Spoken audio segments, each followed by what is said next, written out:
Picture Japan in 1868, a feudal society with samurai, rice paddies, and a foreign policy of, please go away. Then, boom, the Meiji Restoration. Suddenly, Japan was binge-watching Western industrialization like it was Netflix, deciding, we'll take steam engines, railroads, and oh yes, battleships, please. Imperial Japanese Navy formed, 1868. Japan basically said, we're done with wooden boats. Britain, can we copy your homework? Britain obliged, selling ships and training officers.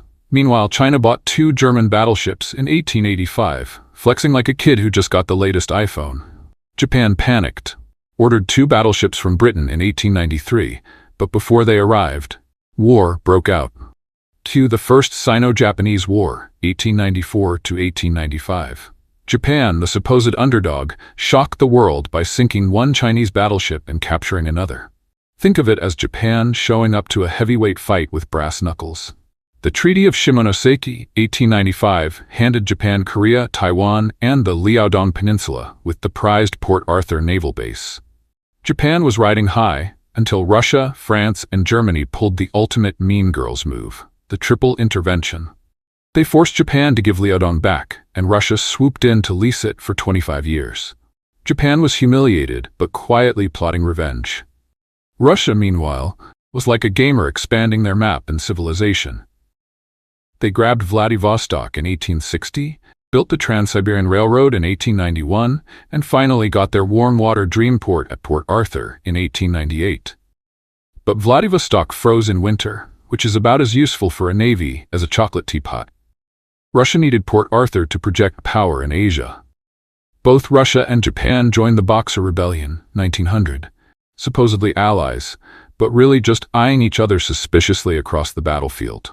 Russia beefed up its presence in Manchuria, Japan saw it as a threat, and Britain, ever the schemer, signed an alliance with Japan in 1902. The stage was set. By 1903, Japan had a shiny fleet, 6 battleships, 10 cruisers, 40 destroyers at Sasebo. Russia countered with 7 battleships, 8 cruisers, 25 destroyers at Port Arthur. Both sides were flexing like bodybuilders before a contest. Battleships were the crown jewels, massive floating fortresses expected to decide wars. Ironically, this would be the last war where battleships mattered most, because submarines and airplanes were lurking just around the corner. Japan demanded Russia demilitarize Manchuria. Russia refused.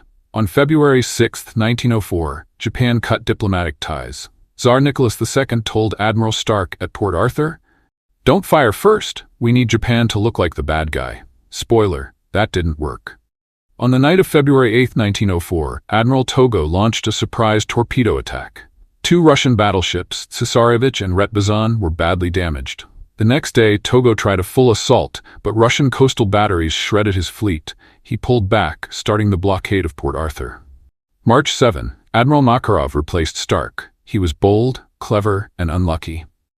April 12, Makarov tried a sortie, but his flagship Petropavlovsk hit a mine and sank, with him aboard. Russia lost its best admiral, and morale plummeted. Japan tightened the noose, landing troops near Port Arthur in May. Russia fought back with mines, sinking 2 Japanese battleships, Hatsusa and Yashima, on May 15, but by June Japan had the upper hand, cutting off Port Arthur by land and sea. By mid-1904, Port Arthur was under siege, Russian ships were battered, and morale was lower than a submarine at the bottom of the Mariana Trench. Admiral Vitjev tried to break out twice, but each time Admiral Togo and his Japanese fleet said, "Not today, comrade." August 10, 1904, Battle of the Yellow Sea. Vitjev attempted a daring escape to Vladivostok. Togo scrambled his fleet using cruisers like battleships, charging in close, and crossing the T multiple times. Naval nerds know this is the ultimate flex. The Russians were hammered, Vitjev was killed, and the heroic battleship Retbazan charged alone to cover the retreat. It was dramatic, cinematic, and tragic, like a Russian opera with cannon fire. By January 2, 1905, Port Arthur fell. The Russian Pacific Fleet was basically gone. Russia's only hope? Reinforcements from the other side of the world. Enter Admiral Rozhestvensky and the 2nd Pacific Squadron. Imagine dragging a fleet of tired, rusty ships from the Baltic Sea, around Africa, through Asia, all the way to Japan. It was like sending marathon runners into a boxing match. October 1904, the fleet departs. May 1905, they finally reach Indochina. The ships are worn out, morale is shot, and maintenance was basically wipe the rust off with a rag. Russsо-Japanese's plan? Sail straight through the Tsushima Strait to Vladivostok. Simple, except Admiral Togo was waiting with a fleet that was faster, sharper, and wired up with the latest tech, wireless telegraphy. May 26, 1905, night fog. The Russian fleet tried to sneak through. But at 4:55 a.m., Captain Narakawa of the Shinanomaru spotted them and sent a wireless message. The Russians are here! By 1349, the battle began. Japanese fleet, 5 battleships, 26 cruisers, 21 destroyers, 43 torpedo boats. Russian fleet, 11 battleships, 7 old, 4 new, 6 cruisers, 9 destroyers. At 1445, Togo pulled off the legendary maneuver, crossing the T. His fleet lined up perpendicular to the Russians, blasting broadsides while the Russians could only fire forward. It was like playing chess where one side gets all the queens. Within the first hour, the battleship Oslyabius sank. The flagship Knyaz Suvorov was wrecked. Admiral Russso-Japanesky was wounded and command fell to Rear Admiral Nebogatov. The Russians tried to regroup, but Togo crossed the T again. 2 more battleships sank. The fleet was shattered.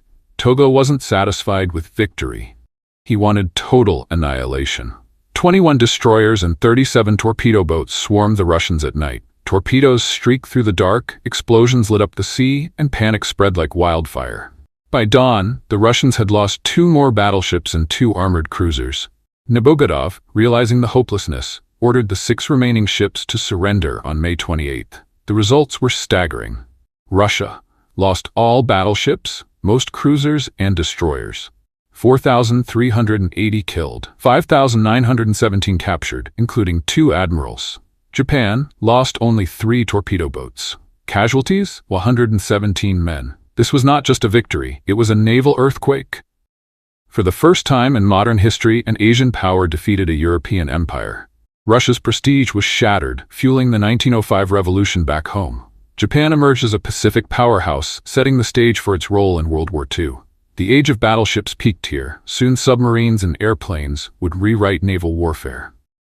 The Battle of Tsushima was the mic drop of the Russo-Japanese War. Admiral Togo became a legend, Japan became a global power, and Russia limped home in disgrace. It was a clash of steel, steam, and sheer willpower, a battle where speed, technology, and tactics crushed brute force. Thanks for watching. Please subscribe, like, and share. Every follow helps grow this channel. See you in the next one.